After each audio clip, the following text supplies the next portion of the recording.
All right, I want to welcome everyone to class. What we're going to focus on today in this brief presentation, a relatively brief presentation, are the theories of social problems. Now, you need to know these theories because both of your solutions paper are based on these theories. You're going to have exam questions based on these theories. So, again, these theories are very important for you to write a successful solutions paper. Now, there are three theories that we're going to focus on, three general theories: the structural functionalist, the conflict, and the symbolic interactionist. And by the way, there's a lot of resource on these theories online. If you simply Google each of these theories, there's tons of information about these theories, because these are the three general theories that sociologists use to understand society and understand the reason why people do what they do.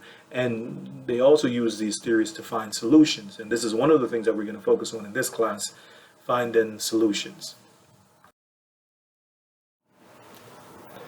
Now, the first theory that we're going to focus on is that of the functionalist, or the structural functionalist.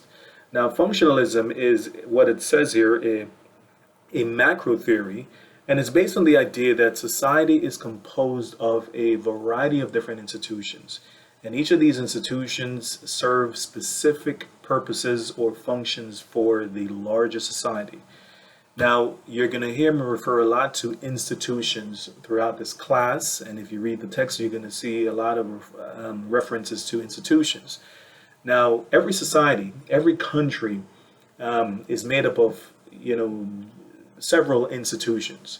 So, for example, most countries have an educational system. Most countries have families. Most countries have some form of government, some type of religion or religious, institutions, economic institutions. So these are the institutions that generally make up society. And what the functionalist perspective says is that each of these institutions, the family, the government, religion, the economy, serves a purpose for the overall operation of the country. And if these institutions are doing their job, then the society, the country operates effectively. But if these institutions are not functioning properly, so for example, the function of the educational institution is to provide us with education, to train us, to help us read or write. And if you have a country that does not have a proper educational institutions, then the citizens of that country are not going to be obviously as educated, as informed as another country. And so the idea here is that if these institutions have particular purposes, particular functions, and as long as that they're doing their job, they help the society to operate effectively. And each of these institutions, work with each other. So if there's a failure in one institution, it affects another one, and so forth. Now, a very simple way to think about the functionalist is to think about your car, since I would imagine that most of you guys have cars. And you can think about, your car as an example of society. And the idea here is that, every car is made up of a variety of different parts. And if you think about it from a functionalist, it is made up of a variety of different institutions. So, for example, we can regard the braking system as an institution. We can regard the suspension of your car as an institution, the transmission, the engine, the audio, the steering system. And the idea here is that, each of these institutions, each of these parts of your car serve a specific purpose. And if a part of your car isn't operating effectively, it's going to negatively impact the car. So, for example, the function of the braking system is to stop the car when it's moving, right? If you're on the highway and you see something in front of you, or you see a red light and you slam your brakes, it's supposed to stop. But if the braking system is not operating effectively, then obviously you can get into an accident. And so this is the purpose, or this is the idea of the functionalist, that everything has a purpose. Now, let's talk about, the cause of social problems from the functionalist perspective. Now, there are two general theories that the functionalist perspective use when they're talking about social problems, or the cause of social problems. The first one we're going to talk about is the social pathology theory. And the social pathology theory basically says that social problems are caused by a sickness or a failure within institutions within our society. And so remember we said here that when an institution in society isn't working properly, it creates social problems in the larger society. And so just think about it. If our educational systems are not doing their job, let's say, our elementary schools throughout this country were not properly educating kids. Our middle schools were not properly educating kids. Then you can think about all of the problems that this could create. It could lead to, issues of poverty. It could lead to, not, having good jobs because you're not properly educated. So you can think about how a failure within an institution in society could lead to other problems within that society. And so from the social pathology theory, which again is part of the functionalists, to solve social problems, because remember we said here that one of the purpose of this class is to solve problems. So to solve a problem, a social problem from the social pathology theory, we have to ensure that the institutions that we have in our society are working effectively. Whether it's the educational institution, whether it's our families, whether it's our religious institutions, whether it's our economic institutions, we have to ensure that these institutions are doing their job, because if they're not doing their job, then it negatively affects our society. Now, the other theory in terms of what causes social problem from a functionalist is what is defined as the social disorganization theory. And what this theory says is that social problems are caused by the rapid social change in society. And what this means here, according to this theory, is that when change is too rapid, when things are changing too rapidly within a certain society, it could lead to a lot of social problems. It could lead to a lot of, larger problems. So you can think about the example of the spread of social media, because the reality is that social media is a relatively new thing for our society. And when we talk about social media, I'm specifically focusing on, things like Facebook, things like Instagram, TikTok. A lot of those things are relatively new in our society. And you can think about all of the issues, all of the problems that are caused by the spread of these social media devices, such as, Facebook has changed how we communicate. Facebook has changed our relationship with each other. Before, we had to pick up the phone and call people and form relationships and have face-to-face conversations with people. Nowadays, we can text, we can, message people on our phones and through Facebook and through Instagram, DM people through Instagram and so forth. And so there's a lot of issues that are caused by, the changing of the norms brought about by these devices. And so this is what the social disorganization theory says, that social problems is caused by the rapid social change, rapid changes in society. And so to solve the social problems based on the social disorganization theory, we have to either slow down the pace of social change, right? We have to slow down the pace of social change and give people more time to adapt to the changes that are taking place in society, or we have to strengthen the norms within our society.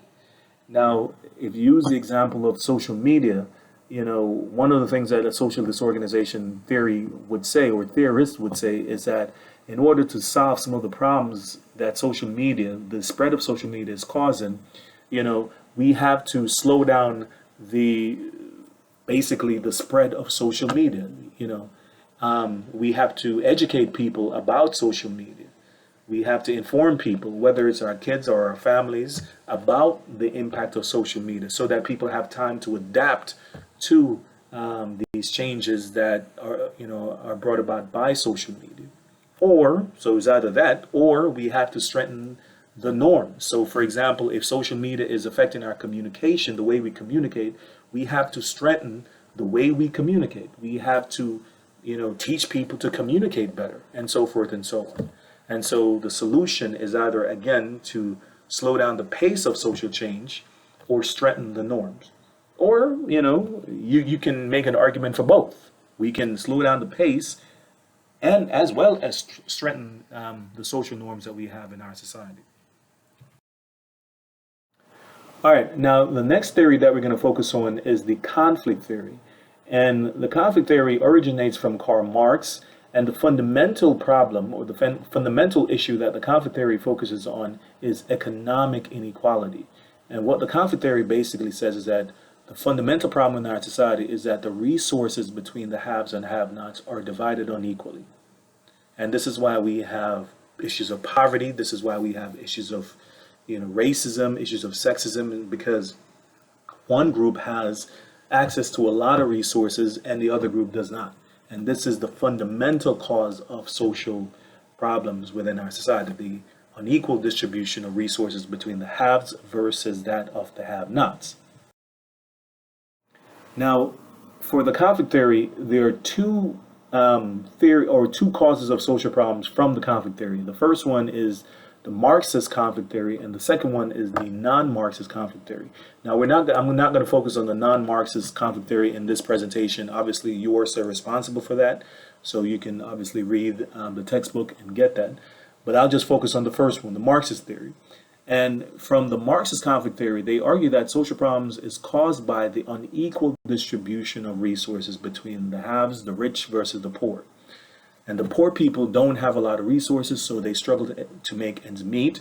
And as a result, sometimes poor people engage in criminal activity as a result of their, economic inequalities.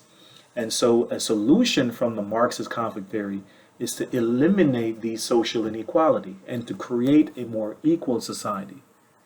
This is the fundamental solution, to eliminate the inequality and create a more just, a more equal, economically equal society. And again, this is a solution that is put forward by the Marxist conflict theory. The final theory that we're going to focus on, again, is the Symbolic Interactionist theory. And the basic premise of this theory is that a condition must be defined or recognized as a social problem for it to be deemed or considered a social problem.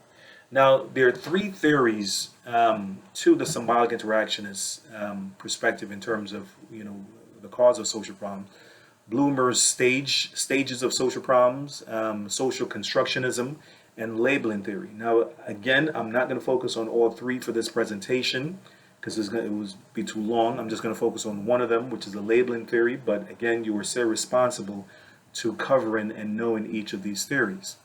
Now, again, the basic premise of this theory is that a condition must be defined or recognized as a problem for it to be a problem. And what that simply means here is that if a condition in society is not viewed as a problem, and is not viewed as a problem, particularly by people who are in positions of power, then it's not going to be considered a problem for the most part. So in order for us to have a social problem or define something as a social problem, someone has to define, or groups of people with some kind of power have to define that condition as a problem.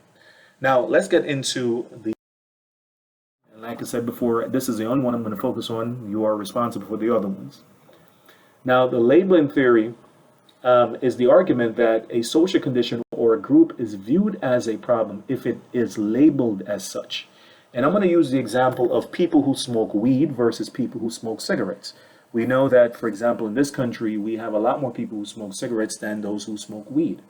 And we're going to get into it when we get into the chapters on drugs. And you're going to see here that more people in this country die from smoking cigarettes than from smoking marijuana. But what's interesting is that the ones who smoke weed or smoke marijuana are viewed as more problematic as people who smoke cigarettes.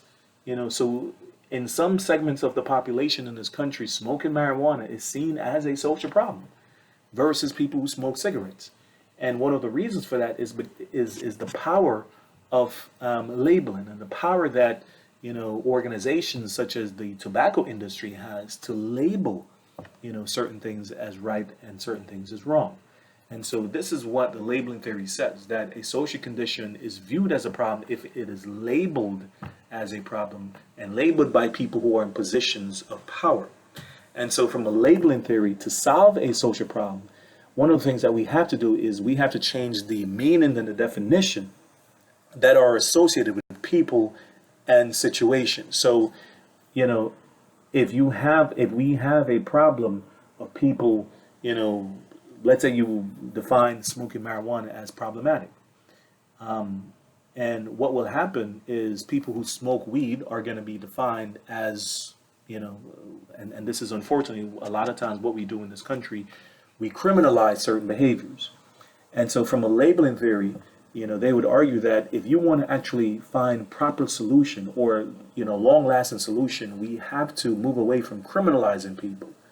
And instead of criminalizing people, have a different type of label where people are not, basically criminalized. People are not, viewed as a problem to society, and encourage them to seek help.